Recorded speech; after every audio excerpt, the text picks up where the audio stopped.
Bom dia, gente! Quer dizer, bom momento, não sei que hora você está assistindo esse vídeo, mas hoje eu tô aqui para falar com vocês sobre um assunto muito importante e eu tô muito feliz porque me incumbiram da responsabilidade de trazer para vocês uma bela de uma notícia. A notícia mais importante da nossa fé, a notícia mais importante de todos os tempos. Jesus está vivo, gente! Pegue seu café, sua Bíblia e vamos começar. Roda a vinheta!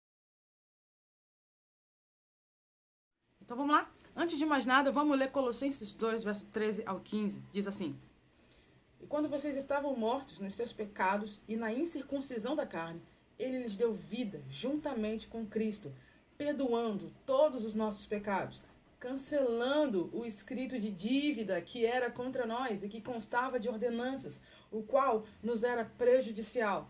Removeu inteiramente, cravando-o na cruz do Calvário e despojando os principados e as potestades, publicamente os expôs ao desprezo, triunfando sobre eles na cruz. Primeira pergunta: qual é a importância da ressurreição de Jesus? Bom, então, pessoal, o primeiro ponto dessa primeira pergunta é que a gente precisa entender que naquele momento, na ressurreição, foi a comprovação de que Jesus venceu a morte. Jesus venceu a morte, o pecado e o inimigo. É a comprovação de que o preço foi pago e foi aceito. Nós fomos libertos, a nossa dívida foi paga. Jesus pagou o preço pela nossa dívida, que consistia em ordenanças contra nós, que consistia em condenação para a nossa vida. Então, naquele momento, a sua ressurreição foi como a nota fiscal de que está pago, está feito. Em Cristo nós temos vida e somos livres. Aleluia. O segundo ponto importante da primeira pergunta é que a ressurreição de Cristo foi um passo importantíssimo no plano de Deus de desfazer o efeito do pecado sobre o seu povo e sobre a sua criação. Finalmente, nós estamos livres do pecado e podemos agir sem ser escravos dessa natureza caída. Amém? O terceiro ponto importantíssimo para a gente perceber nessa primeira pergunta é a confirmação que Deus Pai aceitou o preço que foi pago por Jesus e que nós finalmente, então, estamos livres da condenação. O poder do pecado foi destruído. Glória a Deus. Importantíssimo você perceber, como está escrito em 1 Coríntios 15, do verso 14 ao 19, que se não fosse a ressurreição, toda a nossa fé seria em vão. O que a gente crê não teria nenhuma base, porque o fato de Cristo ter ressuscitado nos garante que porque Ele ressuscitou, nós vamos ressuscitar também. Nos garante que Ele pagou o preço requerido pela nossa falta, pela nossa ofensa a Deus, e agora Deus deu a Ele o poder de ressurgir, de ter a vida. Agora Ele tem a vida e dá a quem chegar a Ele falando: Senhor, eu me arrependo dos meus pecados. Eu também não quero mais viver essa vida de pecados. Eu quero que o Senhor seja o Senhor e Salvador da minha vida. E então Ele tem poder de dar a vida a quem se arrepende dos seus pecados e a quem chegar a Ele. Qual a importância de Cristo ter ressuscitado corporalmente? Bom, primeiro ponto. O fato de Cristo ter ressuscitado corporalmente, antes de mais nada, torna-se um fato histórico. Imagina, se ele aparece apenas de forma espiritual para alguém, poderiam dizer, como muitos já tentaram dizer, que foi apenas o delírio de alguém. Mas, graças a Deus, ele apareceu em carne e osso, vários momentos diferentes e para várias pessoas diferentes. Isso significa que você tem várias testemunhas que podem dizer, podem comprovar que, não, ele ressuscitou. Eu vi, Paulo foi uma delas, Maria Madalena foi uma delas, mais de 500, como Coríntios fala. Gente, é um fato histórico irrefutável. Jesus ressuscitou. Aconteceu. Segundo ponto da importância dele ter ressuscitado corporalmente, gente, pensa na importância psicológica que isso teve. Lembra dos discípulos que estavam, depois da morte de Jesus, acuados, escondidos dentro de uma casa, tristes? Pedro estava pensando em voltar a pescar. Cada um estava voltando a fazer os seus afazeres, achando que tinha acabado. Mas então as primeiras testemunhas começam a aparecer e eles mesmos duvidaram. Eles mesmos ficaram na dúvida: não pode ser. Tomé chega a dizer: eu só acredito vendo. E então Jesus aparece no meio deles e Jesus fala: Bem-aventurados aqueles que não viram e creram, viu? Mas você percebe que existe uma mudança completamente transformadora. Porque primeiro eles estão escondidos. Em Atos, logo depois do poder do Espírito Santo ter sido derramado sobre eles estão arriscando as suas próprias vidas, contando para todo mundo do poder da vida de Jesus, da obra de Jesus, que sua vida, a sua morte e a sua ressurreição e a obra que isso faz na vida de cada ser humano que crê. Ou seja, o poder do evangelho transformando a mentalidade desses discípulos, o poder do evangelho transformando a pregação desses discípulos e transformando muita gente através da pregação de tudo que Jesus fez. E bom, em terceiro lugar, a ressurreição corporal de Cristo, ela tem também um âmbito que eu acho sensacional. Ela significa e mostra claramente que Deus tem planos para este mundo, para esse mundo aqui onde a gente vive. Você lembra da oração do Pai Nosso? Venha o teu reino. O venha o teu reino não é desse mundo, mas é para esse mundo. Quando a gente invoca Senhor Jesus dizendo, Senhor, venha o teu reino, seja feita a tua vontade assim na terra como nos céus, a gente chama o venha o teu reino para fazer transformação no nosso coração.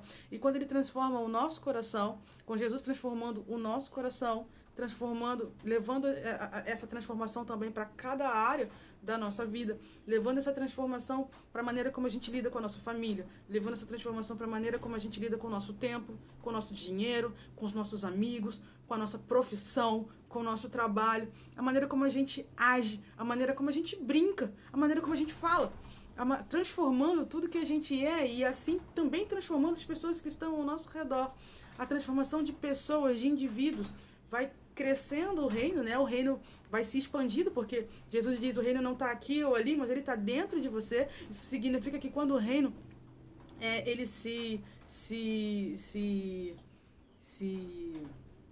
bom, eu esqueci a palavra, mas enfim, quando o reino se mostra, ele se mostra por causa da sua vida. Então você entende o poder transformador. Cada cristão é como Paulo falou, como uma estrela brilhando no universo. E o universo é aquele tapete enorme e escuro. E cada estrelinha são pontos de luz mostrando, olha, não é só escuridão.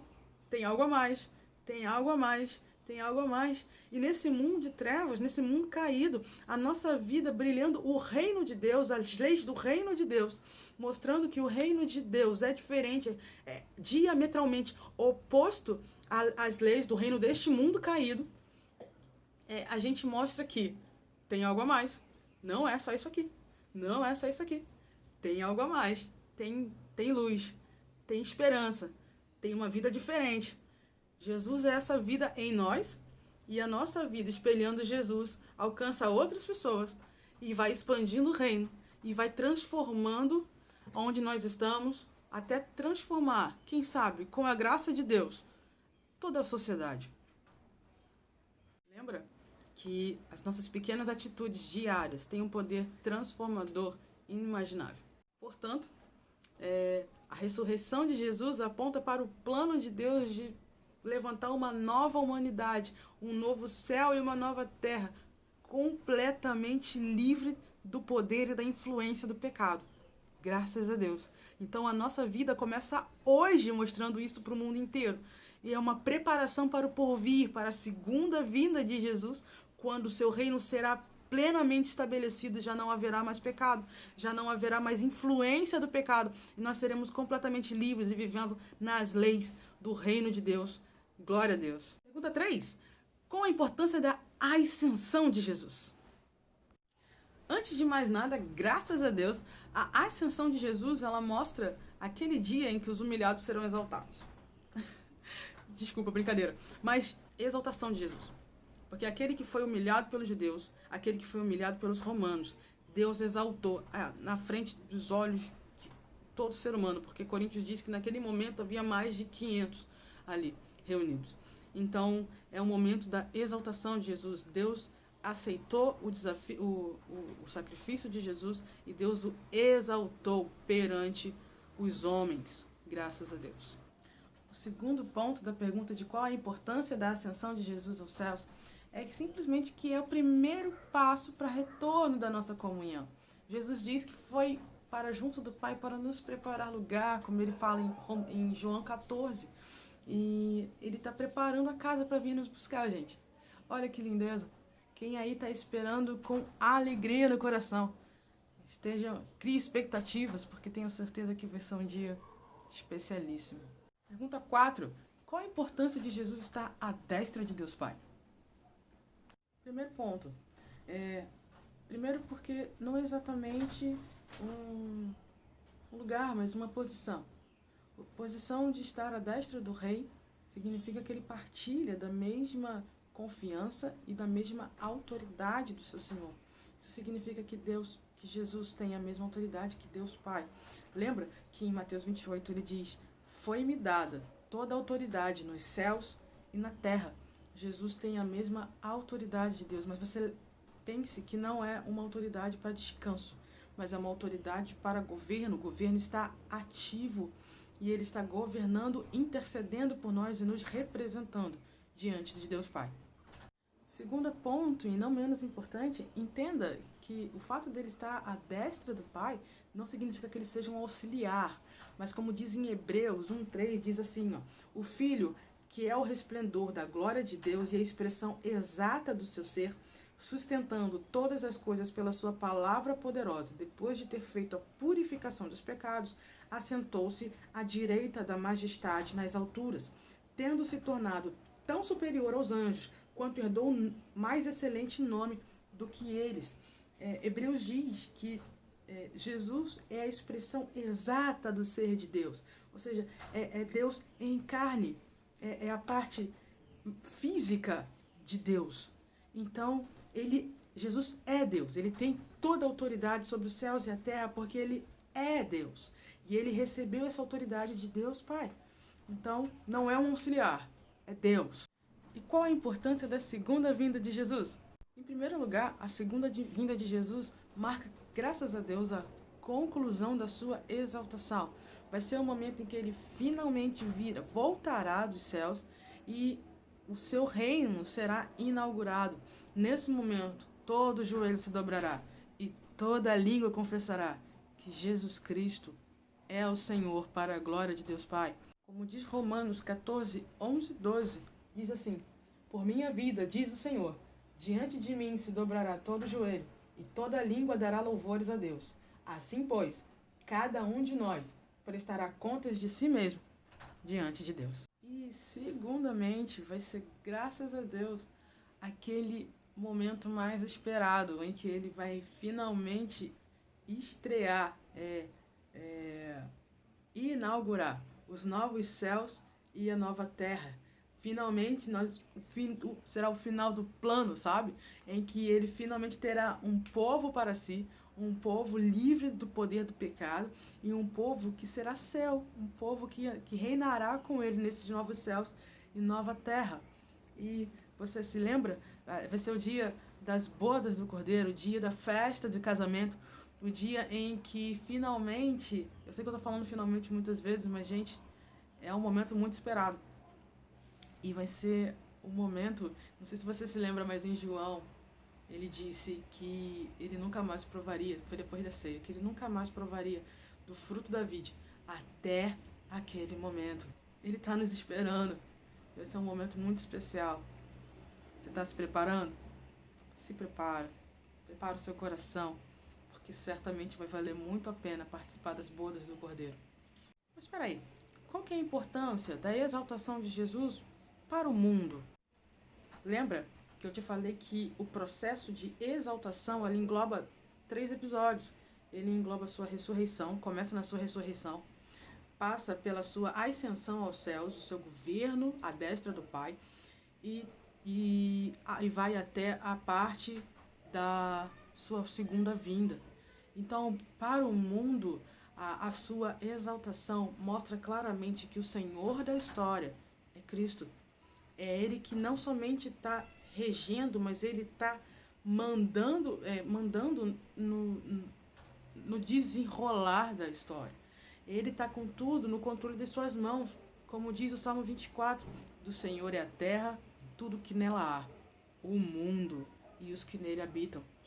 Não se engane, ó seres humanos, ó réis mortais. A nossa vida pertence a Deus.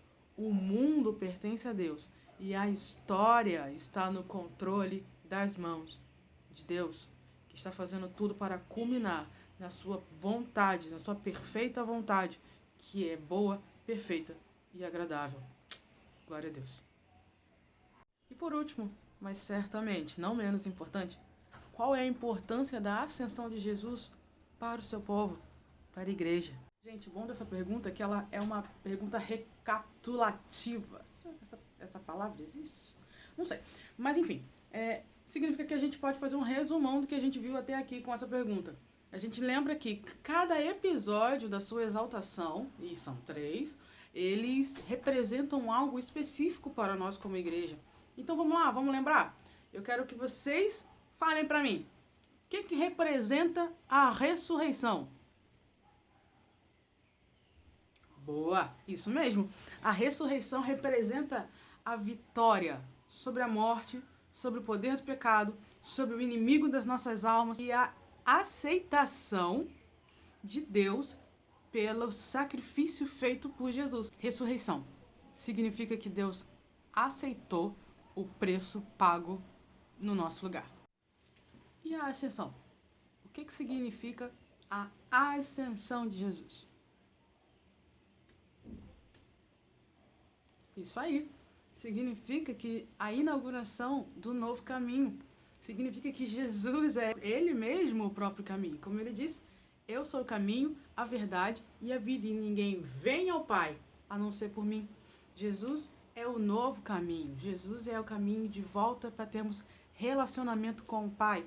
Para termos esse relacionamento como pai e filho, como filhos adotivos. Glória a Deus. E mais do que isso também, significa que Ele foi nos preparar um lugar para que onde Ele estiver, nós também estejamos com Ele. Glória a Deus. É isso aí. E o que significa o fato dele estar à destra do Pai? Quem lembra? Quem? Ah, é. Muito bom. Isso aí. Significa que Ele está com o governo ativo, partilhando da mesma autoridade. Como Ele disse em Mateus 28, foi-me dada toda a autoridade nos céus e na terra. E hoje Ele está à destra do Pai, intercedendo por nós, nos representando diante de Deus e também intercedendo, levando orações e súplicas ao nosso favor, pela nossa vida. E por fim, a promessa da segunda vinda. O que significa isso? É isso. De fato, a promessa da segunda vinda é aquela garantia de que aquilo que Ele começou, Ele termina. Aquele que começou a boa obra nas nossas vidas, Ele é fiel para cumprir. Então, a promessa da segunda vinda é a garantia de que Jesus Ele vai continuar, Ele vai terminar a obra que Ele começou em nós, a obra de santificação, a obra de transformação. E um dia nós reinaremos com Ele, juntamente com Cristo, nesse novo céu, nessa nova terra, livres do poder do pecado, livres da influência desse mundo mal. Graças a Deus. Então é isso. Graças a Deus. Eu espero que essa aula possa ter falado ao seu coração, que você possa ter aprendido. Eu espero que você possa ter entendido que Cristo pagou o preço das suas transgressões, pagou o preço pelo seu pecado. E hoje você é livre para ter uma nova vida com Cristo, uma vida livre do pecado. Portanto, eu ouso dizer como Paulo, não se entregue de novo a uma vida de pecado e se esmere, se esforce para uma vida para aprofundar e melhorar no sentido de aperfeiçoar a sua vida de santidade. É um trabalho mútuo entre você e o Espírito Santo.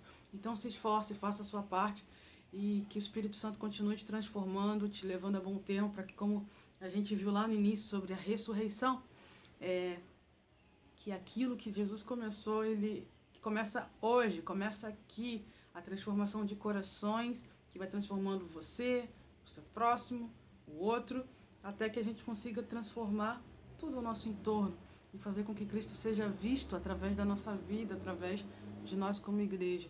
E em nome de Jesus, se Deus quiser, através da nossa sociedade. Então, oremos e prossigamos em conhecer o Senhor. Deus te abençoe e até a próxima.